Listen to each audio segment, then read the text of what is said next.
at best, 60% of the substances they're taking in, they're non-human food, will leave the body.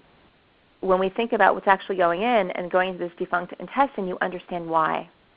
It may not be the kind of thing you want to get your head around having to do, but then we shouldn't have gotten our bodies into this state to begin with. We shouldn't have colluded with these norms that undermine the strength of the human body and the conductivity within the cells and tissues if we didn't have a way of getting it out.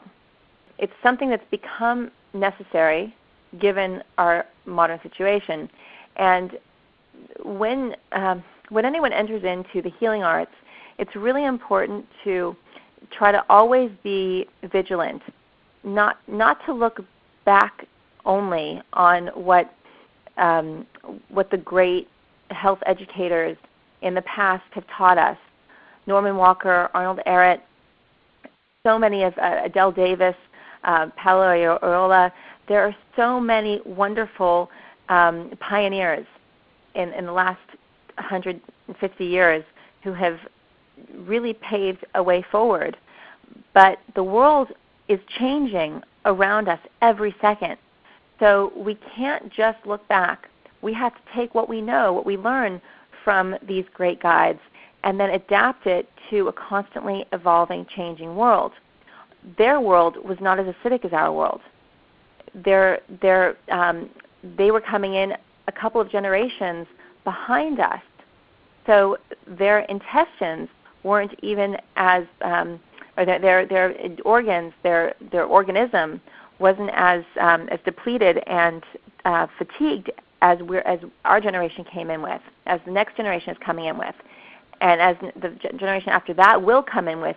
And the earth is going to be, in its holism, is going to be a reflection of our bodies, and we're going to be a reflection of the earth. So there's this dynamic that's constantly changing that we need to keep up with. And what it's telling us now is that it's too acidic out there, that the substances that are being grown, our food supply is denatured, and we're coming in with less than a full deck. We're going to have to use a few tools if we're going to be able to stay healthy.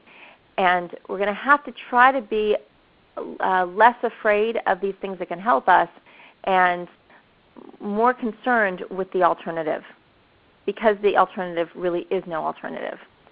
It's really just going back to that decay cycle. Because remember, obstruction leads to stagnation, which leads to calcification, which leads to bacterial growth, which is decay, which leads to decomposition. And that is the only trajectory for obstruction, unless, of course, it's reversed. And it can only be reversed if the obstruction is eliminated, if the obstruction is no longer an issue. And the obstruction can only no longer be an issue if it is fully awakened and released from the body.